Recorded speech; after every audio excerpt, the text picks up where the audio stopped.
Hello and welcome back to another new video. তো আজ প্রায় বেশ অনেক দিন হলেও আমি ভিডিও দেওয়া অফ করে দিয়েছি, কারণ আমার মাস্টার্সের ফাইনাল এক্সাম ছিল। তো এক্সামটা তো কমপ্লিট হয়ে গেছে, বাট তারপরেও কিছু কাজ বাকি ছিল। আমার জিনিসপত্রগুলো বাড়িতে শিফট করার ছিল যেখানে ছিলাম, তো জিনিসগুলো নিয়ে তো দেন একদম জিনিস প্যাক করে বাড়ি ফেরার পালা হলো। আর দেখতে দেখতে মাস্টার্সটাও আমরা কমপ্লিট করে নিলাম। সো তারপর আর আস্তে আস্তে আস্তে দেখি না একদম আকাশ মেঘলা হয়ে গিয়েছিল, বৃষ্টি আসছিল মনে হয়, বেশ একটা ঠান্ডা হাওয়া দিচ্ছিল, তো ওয়েদারটা বেশ ভালো লাগছিল। আর বাড়ি আস্তে আস্তে বৃষ্টিও চলে এসেছিল।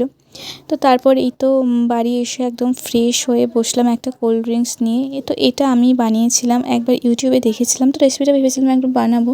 সো আজকে এটা ট্রাই করলাম। দেন সন্ধ্যেটা কাটালাম কিছু মুভিস দেখে, কিছু পডকাস্ট দেখে। তো এইভাবে আজকে দিনটাও কাটিয়ে দিলাম। So thanks for watching.